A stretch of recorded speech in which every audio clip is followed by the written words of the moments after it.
Hello दोस्तों, polytechnic learning 7 class में आप सभी का हार्दिक स्वागत है। दोस्तों, आज की इस वीडियो में पर्टिकुलर बात करने जा रहे हैं जो हमारा यूपी पॉलिटेक्निक होता है। उसमें जो कंप्यूटर साइंस इंजीनियरिंग ब्रांच होती है, उसमें आपको 3 सालों में कितने सब्जेक्ट्स पढ़ने होते हैं, सेशनल कितने परसेंट मिलता है, प्राइवेट और गवर्नमेंट जॉब में जॉब का जो क्या स्कोप होता है। इसके बाद यहाँ पर बात करते हैं कि जो हमारे यहाँ पर पॉलिटेक्निक में एग्जाम होते हैं, उसके ऑब्जेक्टिव होते हैं या फिर इस ब्रांच में सब्जेक्टिव होते हैं। सारे के सारे चीज़ें मैं इस वीडियो में कंप्लीट इन्फॉर्मेशन दूंगा। सो वीडियो को प्लीज़ दोस्तों आप स्किप मत करिएगा।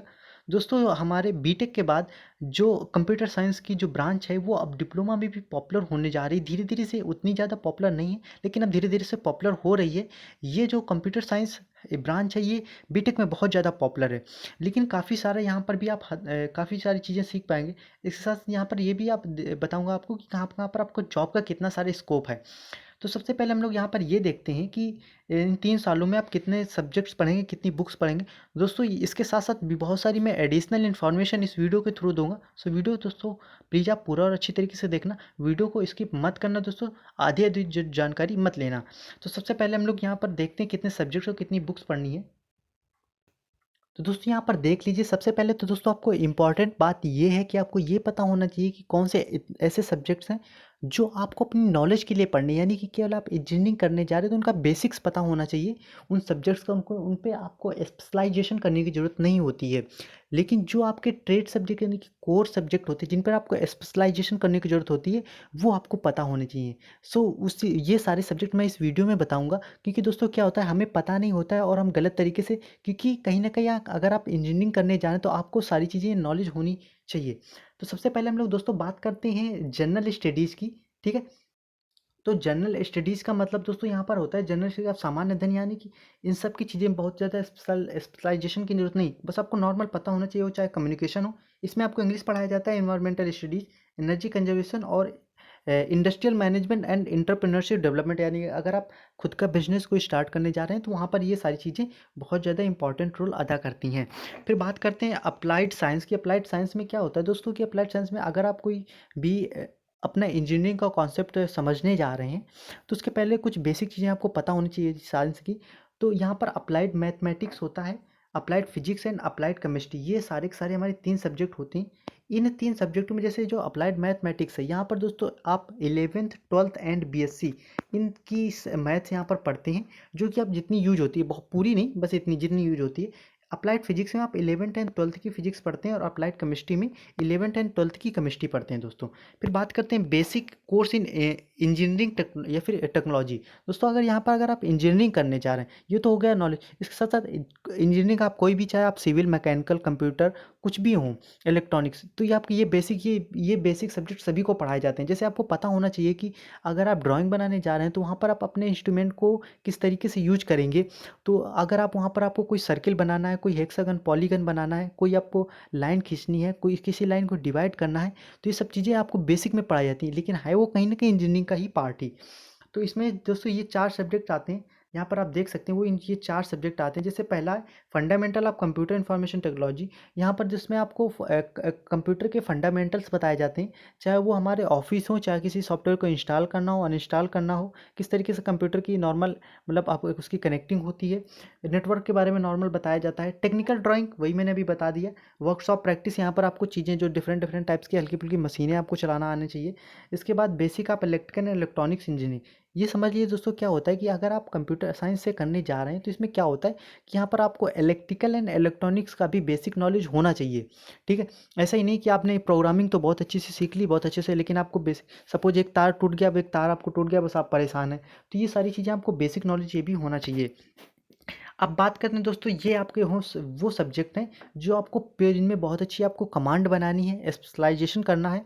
पहला सब्जेक्ट यहाँ पर आप देख सकते हैं, मल्टीमीडिया एंड एनिमेशन, आप जानते ही होंगे, जो आप चलचित्र देखते हैं। कंसेप्ट ऑफ प्रोग्रामिंग सी, यानी कि C programming. Office of automation tools. फिर दोस्तों हमारा internal and web technology, data communication and computer network, data structure and using C, digital electronics, database management, exam oriented program using Java, operating system, e commerce and digital marketing, software engineering, web development using PHP, computer program using Python. यानी कि आपको लगभग यहाँ पर जावा हो गया, सी हो गई, पाइथन, ये सारी की सारी प्रोग्रामिंग लैंग्वेज सीखनी है। कंप्यूटर आर्किटेक्चर हार्डवेयर, इंटरनेट आप थिंक जिसे हम लोग आईओटी भी बोलते हैं, डेवलपमेंट ऑफ एंड्रॉयड एप्लीकेशन जो हमारे एंड्रॉयड फ़ोन में उनका एप्लीकेशन किस तरह, क्लाउड कंप्यूटिंग क्या होती है। फिर आपको इंडस्ट्रियल ट्रेनिंग भी करनी पड़ेगी जो एक तो माइनर प्रोजेक्ट होता है, एक आपका मेजर प्रोजेक्ट होता है। इलेक्टिव सब्जेक्ट्स में आप कोई भी चूज़ कर सकते हैं, ये आपके कॉलेज से डिपेंड होता है कि कौन सा आप एडवांस जावा जो होती है उसके बारे में सीखेंगे। जावा एक प्रोग्रामिंग लैंग्वेज है। इसके बाद डॉट नेट टेक्नोलॉजी या फिर डाटा साइंस या मशीन लर्निंग, तो इनमें कोई आपके कॉलेज में जो आपके कॉलेज से डिसाइड होगा वो आपको यहाँ पर एक सिखाया जाएगा। तो देख सकते हैं दोस्तों, यहाँ पर आप समझ लीजिए कि दोस्तों इसी तरीके से आपको अराउंड आपको 30 से 32 के अराउंड आपको क्या सब्जेक्ट्स पढ़ने हैं।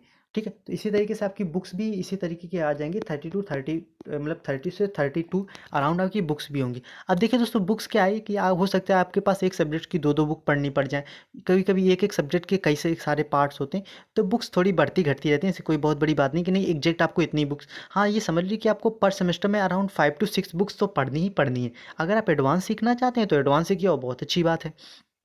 तो ये सारे के सारे वो सब्जेक्ट्स एंड यहाँ पर मैंने वो बुक्स के बारे में बता दिया आपको। ये 3 साल में केवल दोस्तों इतने ही सब्जेक्ट्स पढ़ने, अराउंड 5 to 6 सब्जेक्ट्स आपको हर एक सेमेस्टर में पढ़ने पड़ते हैं। अगर आपने एक सेमेस्टर में जो सब्जेक्ट पढ़ लिया तो फिर उसी सेमेस्टर का एग्जाम हो जाता है, फिर अगले सेमेस्टर में नेक्स्ट सब्जेक्ट आएंगे, फिर उनका आप एग्जाम्स देंगे। इस तरीके से चीज़ें दोस्तों चलती रहती हैं।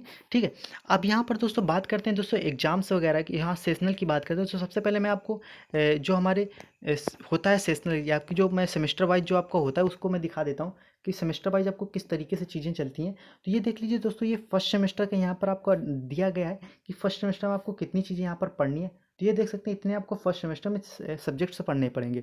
अब यहाँ पर दोस्तों क्या क्या होता है, कितना सेशनल का दोस्तों मतलब होता है, ये कॉलेज के द्वारा नंबर्स दिए जाते हैं। कॉलेज वाले डिसाइड करेंगे कि जो आपका टीचर पढ़ाता है वो भी नंबर देता है।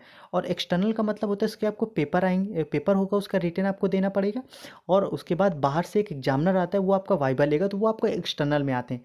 तो देखिए, जैसे सबसे पहले तो समझ लीजिए, जैसे मैं यहाँ पर कम्युनिकेशन स्किल की बात करता हूँ, तो इंटरनल में देख लीजिए यहाँ पर थ्योरी, ये कि ये कॉलेज जो आप असाइनमेंट वगैरह बनाते हैं, और उसी में तो ये 30 नंबर को जो दोस्तों ये टोटल देख रहे हैं 30 नंबर, ये हमारे सेशनल हो गया एक तरह से। और यहाँ पर थ्योरी 50 नंबर की, 20 नंबर आपका जो बाहर से एग्जामिनर आएगा, तो 70 नंबर एक्सटर्नल हो गया। तो इस तरीके से टोटल मिला के 100 नंबर हो गए।